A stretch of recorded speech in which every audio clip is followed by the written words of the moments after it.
It's as the title says, if you have bought or made a love potion, throw it away. Now. And if you still haven't, let me explain why you should. I used to have what I considered to be the perfect life. A tight-knit community of friends, a loving wife, a well-paying job as a pediatrician, and a warm and supportive family.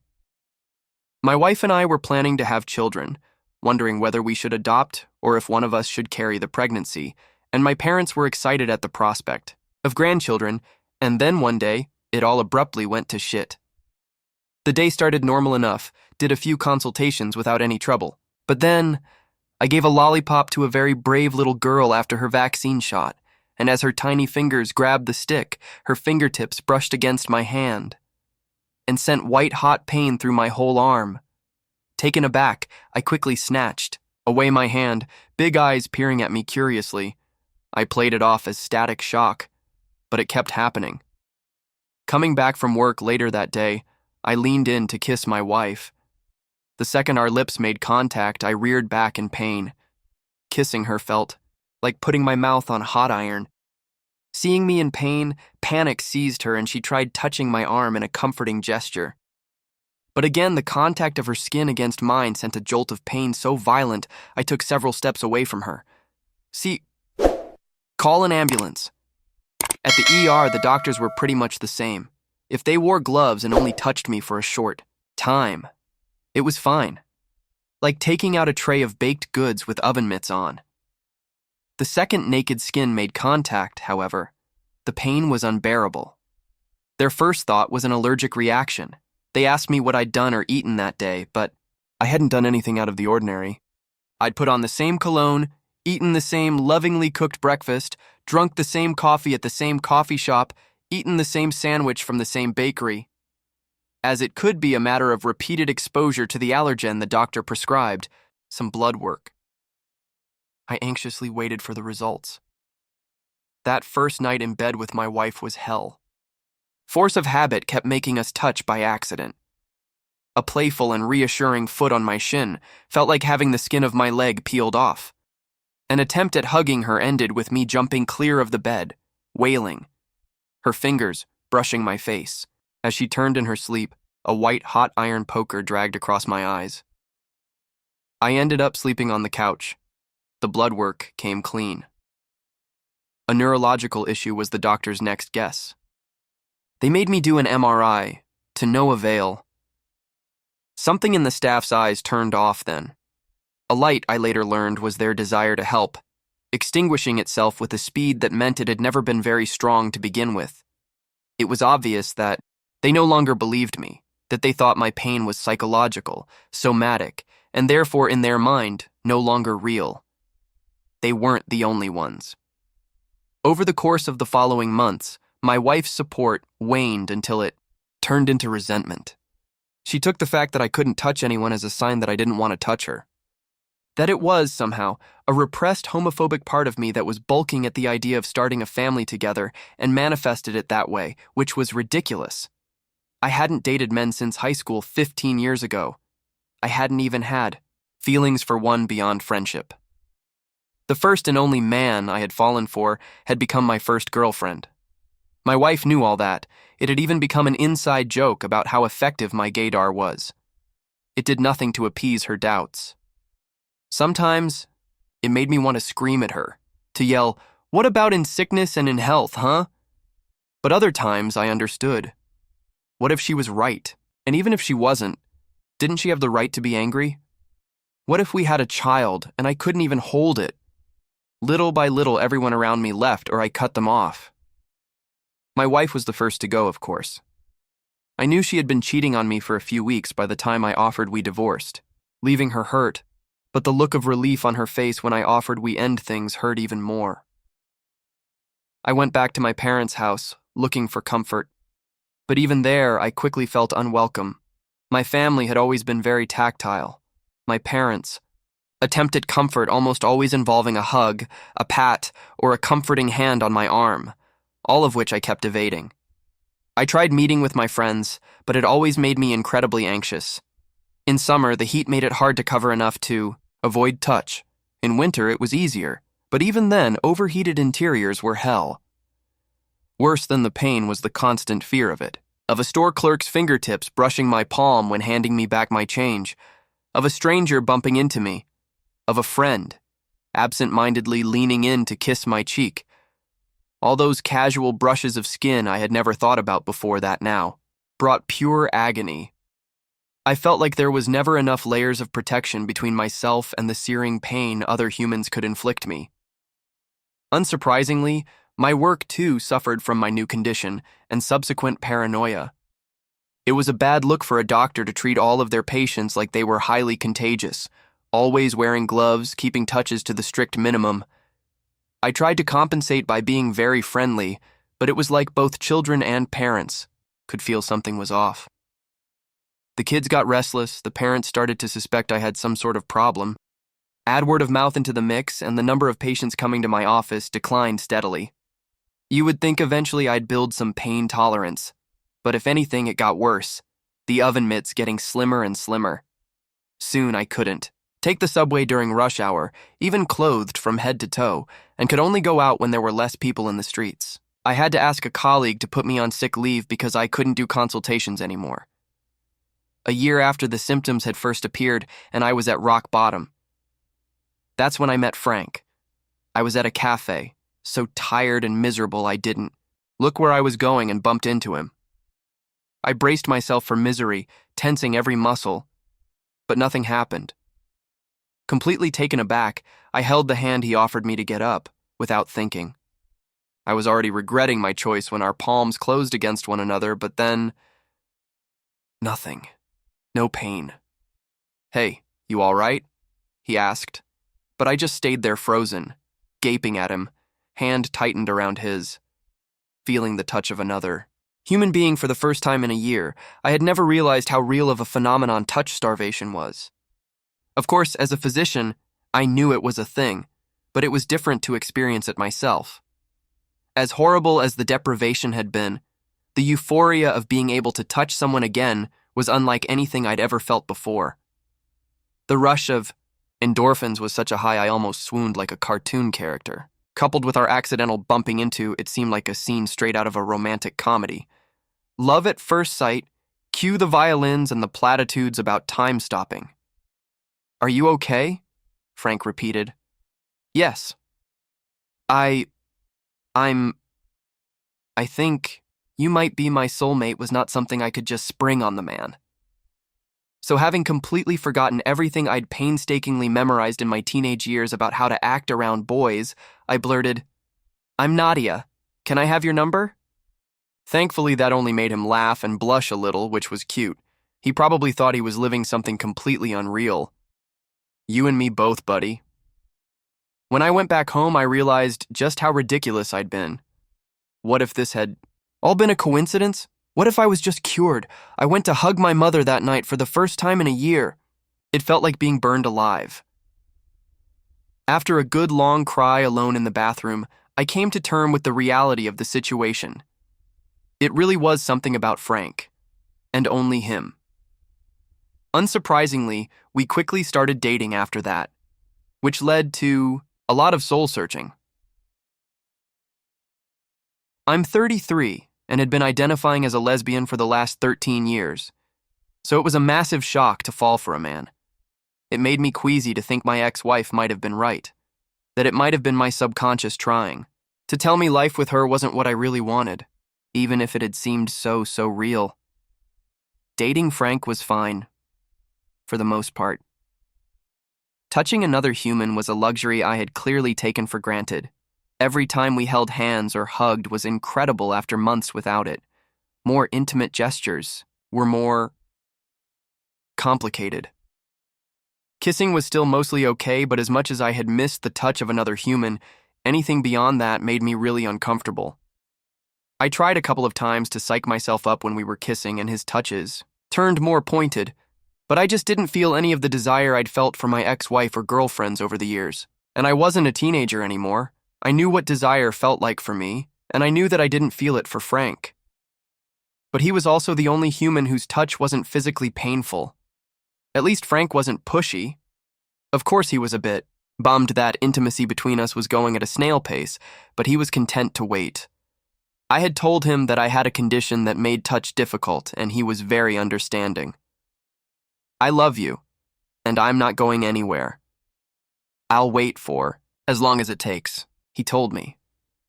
At the time, I was relieved and grateful to finally have someone in my life who was willing to give me the grace no one had given me in over a year. Now, however, I realize his words had a very different meaning. Personality-wise, Frank reminded me of some of my high school boyfriends before I'd realized I wasn't attracted to them. He was gentle, shy, not very manly. Actually, for some reason, he reminded me a little of my last boyfriend, who had incidentally turned to be my first girlfriend. Unlike her, though, Frank was very much a straight, cisgender man, and he would stay that way until he died. It sometimes led to friction. After dating women for so long, there were expectations I wasn't used to anymore. Not that dating women doesn't come with its own problems. Relationships are hard. At first, it was fun to get the princess treatment, not paying at restaurants or having him open doors for me. It was novel. It stopped being cute when he told me I shouldn't wear heels because it made me look taller than him, or that he was uncomfortable that I earned so much money as a doctor. He also seemed really upset by the fact that I had had a life before him, sentimental and sexual. But we always managed to iron things out. While this was happening, I kept thinking a lot about my first girlfriend, Aurora, and how different our relationship had been from the get-go, even when she'd still looked like a man. We'd broken up, ages ago, but for some reason she kept popping up in my mind. After a bit, I realized I might have missed her. She wasn't the only one. Beyond the isolation that had come from my debilitating fear of touch, being a lesbian had been such an integral part of my identity for so long, I felt deeply uncomfortable reconnecting with my friends now. I didn't feel like I belonged to the bars, cafes, or club I'd gone to. Didn't want to talk to the friends who's been at our wedding with my ex. I was all the more uncomfortable that I'd let a lot of biphobia fly from said friends over the years, and was now terrified of reaping what I'd sown. And then, one day, everything came crashing down. I was getting bubble tea at a little shop near my house when I heard a voice call behind me, "Nadia?" And there she was, Aurora. She was a vision, radiant, like her name. She looked exactly as I remembered her, and yet nothing like it. The numbers of piercings on her ears and face had doubled, and new tattoos had bloomed on her arms, some covering older, less well-made ones. Her style had gone from chaotic young goth to sophisticated older goth, and it suited her perfectly. "Aurora," I whispered. "I can't believe it's you. It's been ages. How have you been?" I could have just said everything was fine, but it wasn't, not really. And so, actually, this last year's been really weird. Aurora had always been into weird stuff. Astrology, the occult, witchcraft, that kind of things. That was one of the things that had contributed to our breakup. I used to be a bit of an asshole in uni, not really understanding the role belief played in people's lives and how someone could believe in that crap while planning to work in healthcare. She, in turn, didn't understand why I was so strongly against something she viewed as harmless. We'd both learned since then. Aurora had certainly learned the hard way some beliefs are anything but harmless. I told her everything. And I mean everything. How I hadn't been able to touch people in over a year. How weird it felt that the only person I could touch was a man. And how strange it was to be in a straight relationship again. I was expecting Aurora to be surprised by my story and to reassure me on my sexual orientation. She was bi after all. What I did not expect was for her to look at me with a quietly horrified expression. The same kind I'd used a decade ago, when she'd offhandedly mentioned something her family had done that she hadn't realized was abusive yet. "Nadia, what you're describing, it sounds a lot like a love potion." "What?" I laughed, but she wasn't joking. "Well, some people call it a love potion, but it's a euphemism, really. It doesn't make you love the person who used it. It just makes you dependent of them. Aren't you a little old to believe in that stuff? I deal with that stuff for a living. Started as a side hustle, became quite profitable. Not here nor there. So what? I'm telling you about my very real problems, and you just see an opportunity to sell me some woo-woo shit? Are you planning to rope me into an MLM scheme next? Nadia, you had everything you wanted in life. Are you telling me that without that freak disease coming seemingly out of nowhere, you would have dropped your tight community, gorgeous and loving wife, and high-paying job for some random guy named Frank who's insecure about his height? Fuck. Aurora was right. This wasn't like me. Man or not, I had never been the type to fall in love with a stranger. And even if my preferences had suddenly changed, I had plenty of male friends and acquaintances who were way more my type than Frank would ever be. But why? How? I couldn't imagine why anyone would use a love potion on me, especially a man. There were thousands, if not millions, of women way more conventionally attractive than I'd ever be. Also, how had Frank even managed it? Didn't a potion need to be drunk in some way? How had a stranger managed to poison me? Listen, I need to get back to my day job. Aurora said, but give me your phone number and we'll get to the bottom of this. I took out my phone, the background picture a photo of Frank and I that was now starting to feel more unsettling than cute. My uneasiness was nothing compared to Aurora's reaction. Her face blanched when she saw it. Nadia, that's Francis. Junet, that couldn't be. I knew Francis Junet. He'd been one of Aurora's friends pre-transition. He'd had a crush on me and had been incredibly obnoxious about it. Creepy even. Aurora hadn't liked his behavior at the time, even more so when her group of friends had started acting like it was fine. Just boys being boys. She'd completely cut ties with them after that, investing in her other friendships and our relationship, which had eventually helped her figure out who she was. What? There's no way I would have recognized him. Would you? After that first incident, I made sure you wouldn't cross paths. Fuck. That was probably why I'd been thinking about Aurora so much in the last few months. She was the link between me and that creep I'd thought to be a stranger. I had kissed. Francis Junet. I had very nearly had sex with Francis fucking Junet. I was gonna be sick. Can I make it stop? Aurora's expression became very somber, and my stomach dropped. Yes, but it's not easy.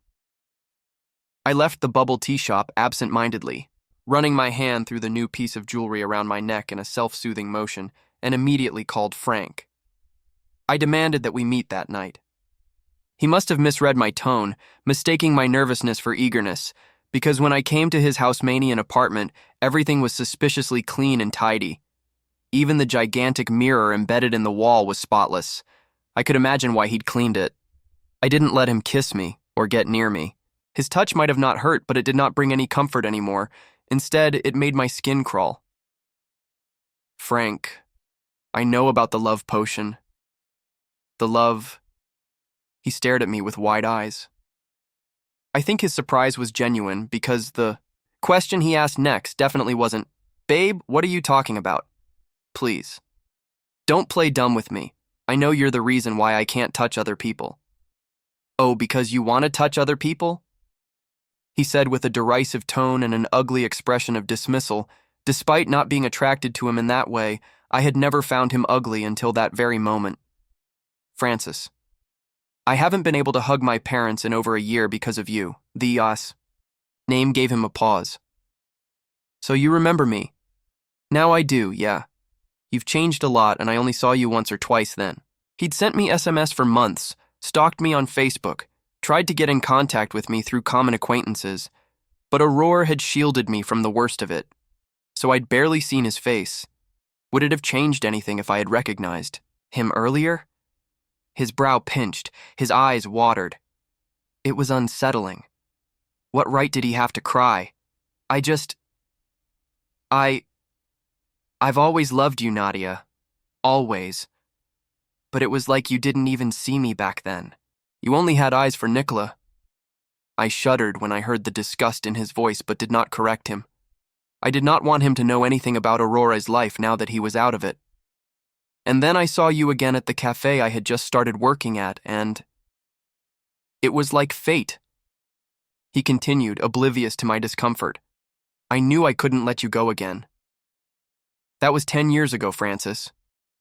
So? What's a decade in the face of true love? This isn't true love, I yelled, appalled. Of course it is. Now you finally need me like I need you. But I don't need you. Not really. I don't even love you. I just don't have a choice. You say that now, but if we spend more time together, then I'll just resent you more. Now I was the one crying, please let me go, move on, there is a way to do that. I know about the fucking ritual. I'm not doing it, he said, cutting me. The tears were still there, on his cheeks, glittering in the low light. But his voice and face were hard, cruel, determined. Now that he finally had what he wanted, he wasn't going to let go. The ritual to get rid of the effects of the potion was a week long. It required both, the user and the recipient's willing involvement. And Francis would indeed never do it.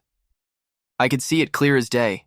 He might pretend he would if I begged or screamed or cried enough, if I left long enough, but ultimately he would bargain, would postpone, would blame. He already was. And how long until my own energy and patience ran out? How long until I was too exhausted to leave? I see, I said quietly.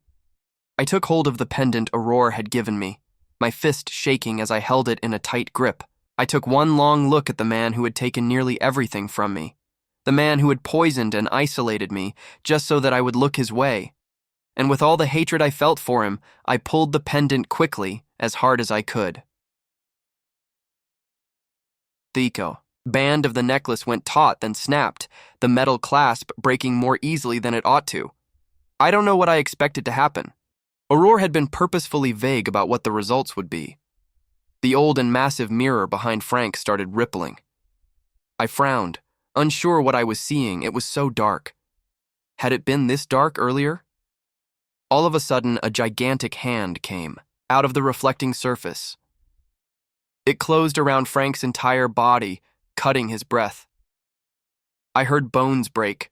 Not a drop of the blood that poured from his mouth made it to the ground as the hand behind the mirror retreated. It's been 2 months. Since then, Frank has been reported missing. Wherever his body is, I don't think the police will find it. I've resumed work and patients are slowly trickling in again. I could leave my parents' house, but I think I'll stay a little longer. It feels too good to get to hug them in the morning. I've also reconnected with my friends, giving them an edited version of what happened, one that involves drugs and an abusive relationship, but no love potion. I'm unbelievably grateful for their hugs of comfort. Maybe in a few months I'll contact my ex-wife again, explain what happened. I don't want her to feel guilty, but I think she deserves to know. Might save her a few hours of therapy. Or add to it. Aurora and I are also meeting regularly. I don't know if it will turn into anything. For now, we're taking it easy. So, yeah. If you have acquired a love potion, I strongly advise you to reconsider using it, because there are, in fact, 2 ways to reverse its effects. One is a week-long ritual for which both parties need to consent. They need to want, from the bottoms of their hearts, to get rid of the effects of the thing. The other, way faster and easier process, is to kill the person who used the potion. And now that my story is out there, your target has way more chances of knowing what the effects of a love potion are and how to make them stop. You have been warned. Enjoy another amazing story. I kill people for a living, and I've never been afraid of anything in my whole life until now. I know, but stick with me here. I'm not going to dive into all the personal shit leading up to this story, not because I'm worried about boring you. In fact, I think you'd probably love to hear it. I'm an interesting guy, but frankly, it's not your business. All you need to know is that I've always liked to fight. But fighting doesn't make money on the street, and I was tired of being broke. So I graduated to killing, and I took to it like a fish to water. I do it clean, and I never touch anybody who I wasn't hired to touch. I have contacts. People, go to my contacts for requests, not me. I'm no good with people anyway, and if I'm keen on the job, I take it. That's how this gig started. I don't quite know where to start a story like this, but it seems natural to begin like the day does, in the morning. I got a small place on top of a bistro called Virgo's. Sounds like a nice place from the name, I know, but it smells like hot dogs and cat piss. I don't mind. I'm only there to sleep, and when I'm sleeping, I can't smell at all. I rose early on a Sunday. I saw frost on the window, so I threw on a coat and walked quickly downstairs, dipping into Virgo's for a cup of coffee. I had a meeting. Early, Mike said. He ran the place. He always had something to say. I didn't think your coffin opened till 9. I laughed along with him. Some days you remember everybody else is getting by just like you, trying to make things pleasant. And other days you forget. That day I remembered. Mike burnt the coffee. My reward for being nice. Next time he made a joke, I'd sock him in his fucking face. When I arrived, my contact was waiting for me. We didn't like to meet at the same place more than once every few months. This time it was at the park. He was pushing his daughter on the swing set. As I got closer, I heard her ask her dad who I was. A friend, he said.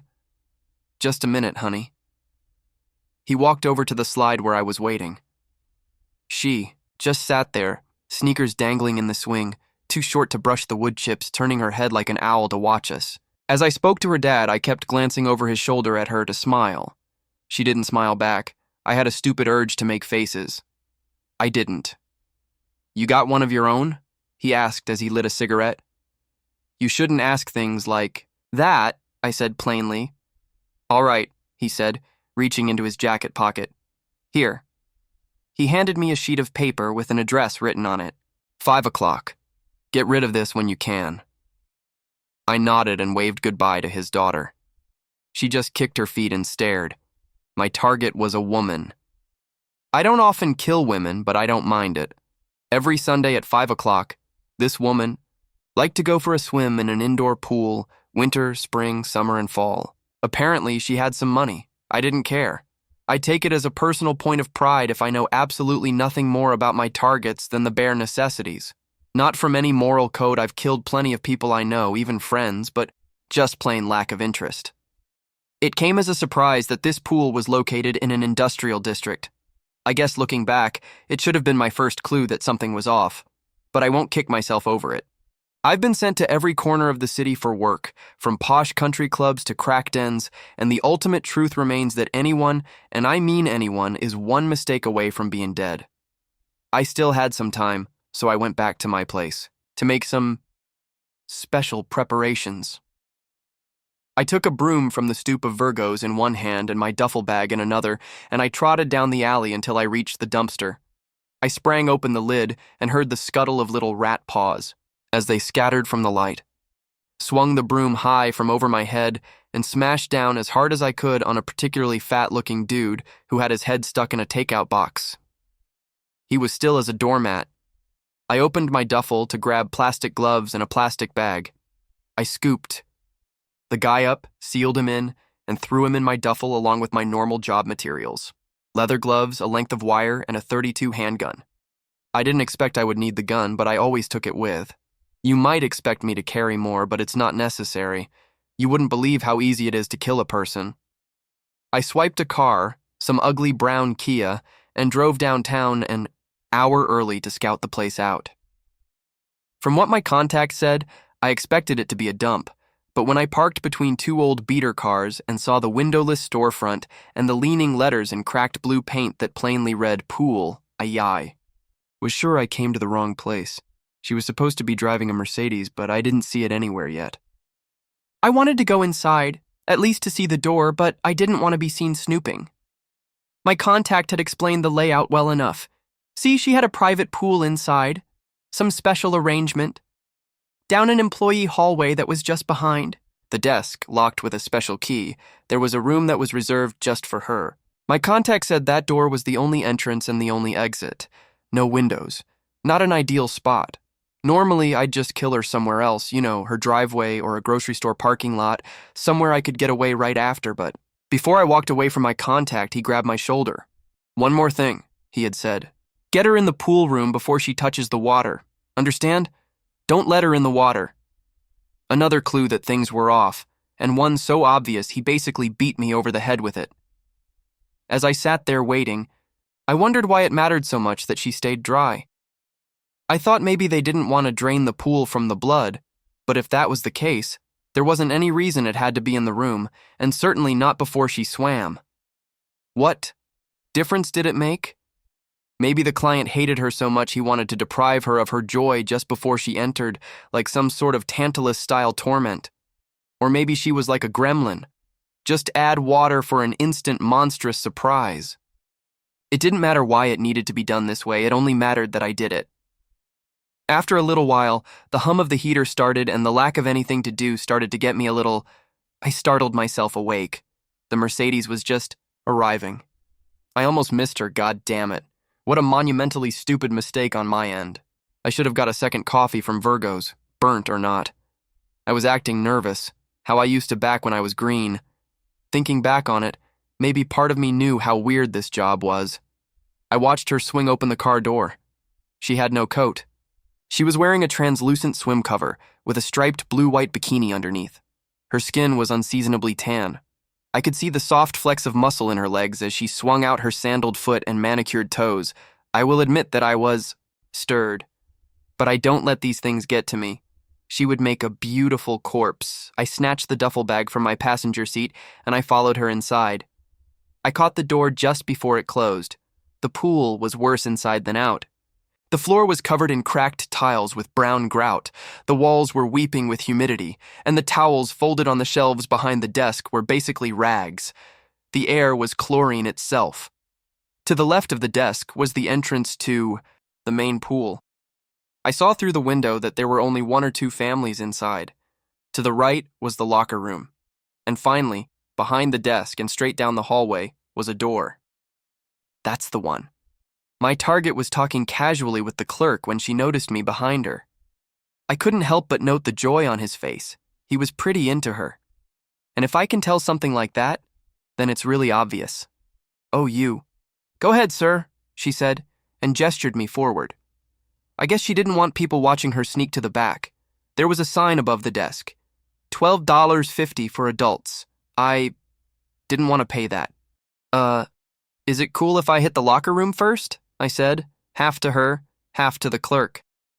I really got to use the bathroom. Go for it, man, he said flippantly, and as soon as he did, he seemed to forget I existed. Thanks, bro, I said, flashing a surf's up gesture. Not sure why. My target laughed at that, and then they resumed their conversation as I walked into the locker room. The room was completely empty. There was a wall of beaten-up lockers with tiny padlocks on one end, a couple urinals and a stall in the corner, and a row of showers on the other wall. Perfect. I zipped open the duffel and pulled out the rat. Blood had thickened in the bottom of the bag. I guess it was cold in the trunk. His limbs were all tense and his tail was curled up into his mouth. I put the plastic gloves back on and slipped the rat out of the bag into one of the shower stalls. He plopped down on the linoleum with a wet plop. His chilled blood sloughed out of the bag in viscous clumps, and I shook him all over until the tile was painted. I needed to keep the clerk busy for a while.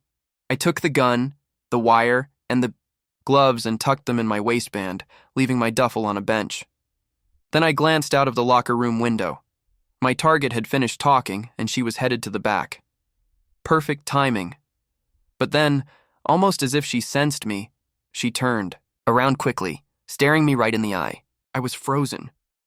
She made no expression. She turned away, walking down the hall fast. She had a keen eye for peeping toms, I guess. It seemed natural that a woman like that would develop such an awareness of perverts. I didn't think she suspected me of anything more than that. I walked out of the lockers with disgust on my face. Hey, buddy, I never been here before, but I don't think there's supposed to be a bloody rat corpse in the shower, is there? I said. The clerk was dumbfounded. A what? A rat, R-A-T, big as your face, man. Looks like somebody stomped him to death or something. You're gonna need a mop. Oh, God. He sighed. Again? He grunted and grabbed a bucket and a mop from the closet. I'm gonna wait here if it's cool with you. Hurry, hurry before the pretty lady sees. He scoffed as he shouldered past me and into the locker room. That distraction should give me plenty of time to slip in, kill her, and slip out before he gets back to the desk. I slipped behind the desk. I was a little worried that she might have already slipped into the pool, but there was no helping it. They say the rushed monkey drops the banana. The door was painted matte black. The sound of children splashing had dampened as I stalked down the hall. I could hear only the turning of the latch as I opened the door. It could have been locked, I thought. I was so stupid and amateur for letting that slip my mind. It could have been locked, you fucking moron. But it wasn't. I had my shoulder against the wood as I eased it open. It was heavy enough for a bank vault. Matter of fact, I'd entered similar doors before in high-security buildings like server rooms, casino offices, that type of place. I guarantee that thing had been reinforced with a steel plate. One thing I never saw before, though, was a door like that left unlocked. I didn't even see a lock mechanism, electronic or otherwise. Darkness. Darkness, as the door swung open until finally I saw the blue rippling glow of the pool. It was lit along the sides with white light, and it shimmered like heat waves on a desert horizon.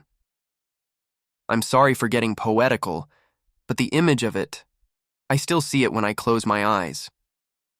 With the door now fully open, the hallway light should have spilled in, but I cast no shadow on the dark tiled ground. It's like by entering the room I left the rest of the world, and now it was only me, the pool, and my target. She wasn't swimming yet, but she was close. She was facing away from me, her figure just a silhouette against the blue. I breathed in, and then I went and did something I never did before. I got lost in the moment. I know I could have had the wire on her neck before she jumped if I just moved, but I couldn't. I was out of step, and before I knew it, my chance was blown and she was bending down to dive. "Ma'am!" I cried. My hand fell to the gun in my waistband. She looked at me over her shoulder. Her features were underlit by the pool lights. I saw. Her eyes flicked down at the gun glinting on my hip. Her face didn't flinch. Stone cold, man. Then, before I could react, she dove into the pool. As soon as she touched the water, it went black. I blinked. I thought my vision had gone out. It was completely, hopelessly dark. I turned around for a switch, but there was no hallway, no desk. The door had closed silently behind me. I didn't hear the sounds of swimming. I didn't hear anything. I tottered, in the black with my hands extended, feeling for the door, but I could feel nothing. It should have been right there, right behind me, but I shuffled forward 10, 20, 30 steps, and still there was nothing but darkness ahead of me. And darkness behind. My breathing quickened. I was starting to panic, I guess, but only a little. I'm not afraid of the dark. Never bothered me. But this was more than dark. I ran my hands along my shirt to make sure that I hadn't become darkness too. I was relieved to feel the cotton of my clothes, the hairs along my arm, and the hard impression of my tools against my waist. Good. I stopped moving and forced myself to be sensible. My target knew I was coming. That wasn't strange at all. Most people who end up as my targets aren't surprised when they see me in their last moments. I guess this lady was the same way, no matter how unassuming she appeared. So I guessed. This was a trap. Maybe not a trap, but an evasive maneuver at least. The pool lights were remote, but I saw nothing in her hands as she brought them together to dive, so maybe by her feet? There could be a switch beside the pool. That must be it. But where did the door go? It couldn't have disappeared. I was so confident that I had done a 180, but thinking back on it then, I couldn't be convinced that I had fixed my feet correctly. I must have turned left and started walking parallel to the wall, so that meant the wall should be 90 degrees left. I reached out and felt nothing. I turned left a little and walked a few paces, reaching out again. Nothing. Again. More left. More paces. More nothing. At that point, my panic was rearing up again. I had no idea where I was in the room anymore, and even worse, I had no idea where the pool might be. My feet became lead. When I was a kid, my stepdad would take me out to the lake every winter for a week to ice fish. No pansy shit with the shanty and the heater. We drove out in our Chevy, grabbed the auger and the yard chairs and dropped our lines.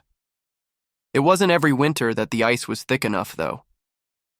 When it was a thin year, we would stay inside with Mom and play board games, drink cocoa and watch old VHS tapes. I hated that shit.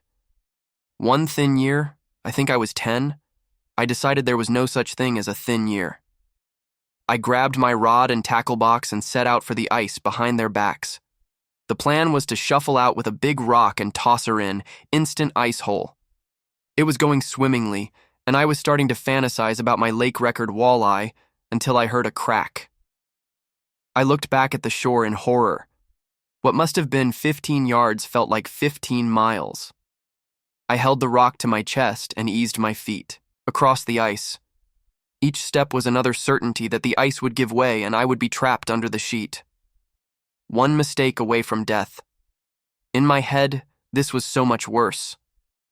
Logically, even if I did fall in, I could easily grab the edge of the pool and pull myself out.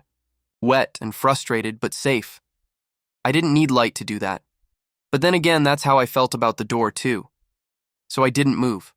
I wasn't scared, I was rational. My plan was to wait. I bent over, feeling the cool tile floor around me, turning in a circle until I was certain I was surrounded by solid ground. Then I sat down, one entrance, one exit, no lock on the door. If she wanted to stay in here with me for a while, that was fine by me. I'd get her one way or another. This is unusual, I said. I felt the rattle in my skull, but it felt like my words dribbled from my lips into my lap. There was no reverberation in the darkness, and there was no response. I kept going anyway. I always liked the pool, I continued. It's a nice smell, isn't it? As soon as I said that, I realized that the chlorine smell was gone. I smelled nothing at all. Apart from the cold tile under me, I was in a sensory deprivation chamber. It's a good place to die, I said. Quiet. I started to feel stupid. I didn't know if she heard me, but I thought maybe she did. I decided to shut up. I was sure the clerk had cleaned the rat by that point. I began to consider how I might leave after I killed this lady. In the case that I found her in the dark, I would get her with the wire, or maybe just my hands, and then I'd go hunting for either the door or the light panel on the floor. Even if I found neither, I figured the clerk would be in to check on her eventually. I would probably have to kill him too. Unfortunate. And, in the case that she made for the door, I would see the hallway light, and then I'd know where the door was. If she ran, I'd chase her, and I'd kill her, witnesses or not, and I'd skip town for a while. I'd done it before. I had a forgettable face. I agree, she said. I straightened with a jolt. I looked everywhere, but I couldn't tell where the sound had come from. There you are, I said joyfully. I thought I lost you. I thought I lost you too, she said. It seemed to come from all around me. I had her talking, at least. Do you always swim in the dark? Sometimes, she said, and this time I thought I knew where she was. You should try it. The water is fine tonight. You're a quiet swimmer, I said, as I rose softly to my feet. Who said I was swimming? She replied. It sounded like she was right in front of me, so close I could reach her. I swung out a fist wildly. Nothing. Oh, that would have hurt, she laughed, now from somewhere else entirely. That made me nervous. Had she seen me? I couldn't hear anything but her voice, so surely she couldn't hear my swing. The image of her treading water in a clunky night vision headset almost made me laugh. Still, though, I couldn't help but feel like our footing wasn't as even as I thought. Suddenly, I saw a light. The room remained covered in darkness, but the shape of the light was unmistakable. The door was opening. I saw the shadow of her body against it. Wait for me, I laughed. She didn't know it, but she had just lost the game. I began to run after her. She couldn't shut it on me now, I was too close. She had misjudged my position. And with the door revealed, it was over. It was only a few steps before I felt the water. I fell headfirst into the pool. The water rushed over my face and up my nose like a saline rinse, warm and salty. This was ocean water. My clothes clung to me as I thrashed, to orient myself. I kicked and swam until my head broke the surface and I was treading water. No need to panic yet. I turned around and paddled for the ledge. Where did it go? Stroke after stroke and still nothing. The water was a pulsating ink. I turned around in the water. The light was still there. Her shadow was still there, too. "You're stuck with it tonight," she said, giggling to herself. The light began to thin into a sliver. "Wait, wait!" I cried, spitting water out of my mouth frantically. Her voice came again like it was inside my head. "Just keep swimming. Try not to let it find you." I could hear the smile on her face. With that, the light was gone, and I was alone in the dark water, or so I hoped. Thanks for diving into this story with me. Don't miss out on the next one. Hit that subscribe button, give this video a big thumbs up, and drop a comment below with your thoughts. I'd love to hear what you think.